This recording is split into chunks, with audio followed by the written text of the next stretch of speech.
इसलिए मैं आपको यही फ्रेमवर्क बता रहा हूँ। इस फ्रेमवर्क की मदद से आप अपने कस्टमर की एक्वायर करने की कॉस्ट को कम कर पाएंगे। आप में से जिन लोगों को नहीं पता ये कॉस्ट ऑफ कस्टमर एक्विजिशन होता क्या है, सो मैं आपको बता देता हूँ। बेसिकली जितना पैसा आपने खर्च किया सेल्स और मार्केटिंग में, यानी कि कस्टमर को नया कैसे लेके आते हैं, भैया सेल्स टीम बिठानी पड़ेगी, मार्केटिंग की कॉस्ट है, उसको डिवाइड कर दीजिए कि कितने कस्टमर आए, तो उससे आपका निकल जाता है कॉस्ट ऑफ कस्टमर एक्विजिशन।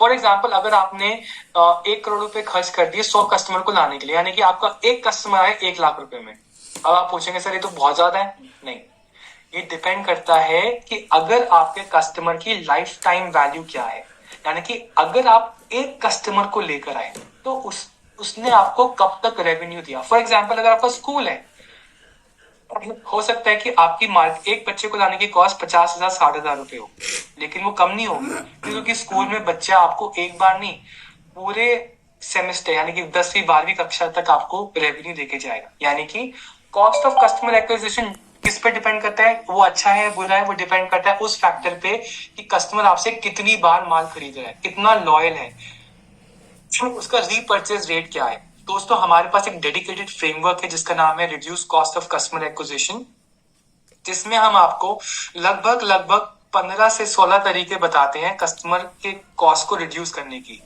जो आप अभी देख भी पा रहे हो। मैंने बहुत बड़ा फ्रेमवर्क है तो मैं आपको सिर्फ, क्योंकि ये प्रीमियम कंटेंट है हमारा, तो मैं आपको पूरा तो नहीं बट उसमें से उसी प्रीमियम कंटेंट में से कुछ एक्सक्लूसिव बातें बताना चाहता हूँ।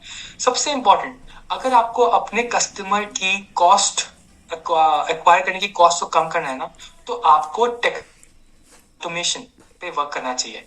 टेक्नोलॉजी ऑटोमेशन, यानी कि सोचिए ना, अगर आज तक आप एक बड़ी सी सेल्स टीम लेकर आए है ना, जो आपके हर कस्टमर को कॉल करती है, आप देख रहे होंगे कि आज की डेट में बहुत सारी कंपनीज ना व्हाट्सएप पे ही कस्टमर से पूछ लेती हैं कि भाई आपकी नीड क्या है, आपने क्यों हमारी लीड भरी।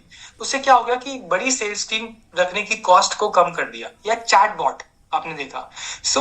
इस प्रकार के आपको बहुत सारे आपको आइडियाज मिलते हैं to reduce cost of customer acquisition. जैसे ही आपने वो रिड्यूस कर लिया तो क्या बेनिफिट होगा, आपकी प्रॉफिटेबिलिटी बढ़ जाएगी। और अगर आपका कस्टमर की लाइफ टाइम वैल्यू ज्यादा है तो दोस्तों आपका वो कस्टमर आपको एक बार नहीं जिंदगी भर तक आपको बेनिफिट देगा। एंड क्या ऐसा है कि ये